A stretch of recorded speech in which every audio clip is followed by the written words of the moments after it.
Քան որ որպես լրագրող եմ հանդես գալիս, այլ ոչ Հայաստանի Հանրապետության քաղաքացի, ըստի Ռոբերտ Քոչարյանի օրոք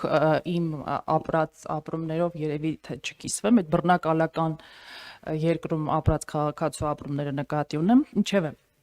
Հիմա որպես լրագրող, որը իրեն համարում է ազատ մամուլի ներկայացուցիչ, պարոն Խաչատրյան, խնդրում եմ ասել, Մեջբերումները, որ արեցիք QST փաստաթղթից, դրա օրիգինալի կոպիայից էր եւ ինչպես է այդ կոպիան հայտնվել ձեր ձեռքի տակ եւ ինչու ամբողջական փաստաթղթը չեք հրապարակել, այլ միայն որոշակի հատված։ Պարոն Խաչատրյան, ձեր թույլտվությամբ նաեւ երկրորդ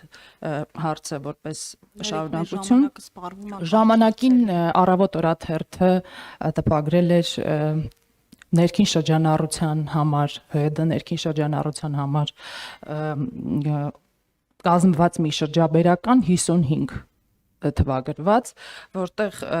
ձեր մտահոգություններն էիք հայտնում, այսինքն դաշնակցական ձեր գործընկերները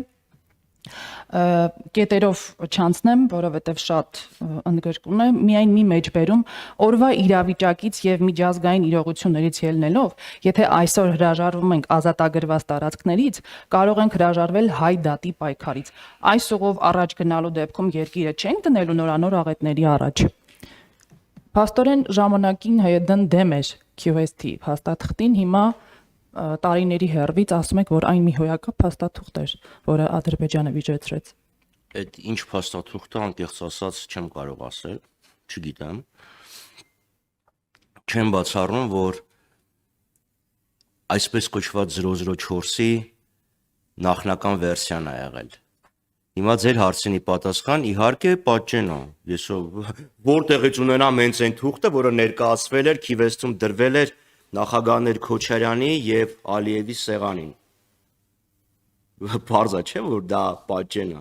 Որտեղից ինձ իմ անձնական արխիվներից, որոնք երկար ժամանակ պահել եմ։ Իմ սեփականությունն է, ցակման մասին ինչ խոսեմ։ Բայց եթե իշխանություններն ասում են, որ դա կեղծ փաստաթուղթ է, ուրեմն պետք է ասեն իրականությունը որն է։ Եթե ասում են սա իրական փաստաթուղթ է, պետք է ասեն, որ այդպես իրական փաստաթուղթ եղել է։ Բայց եթե Նիկոլ Փաշինյանը գաղտնազերծում է բոլոր փաստաթղթերը, իդեպ իմ հարցը, որ ես իրան տվեցի ազգային ժողովին, ինչ է ասում, ամեն ինչ կբացահայտել եք, նշանակում է ոչ մի բան այլևս գաղտնիք չէ։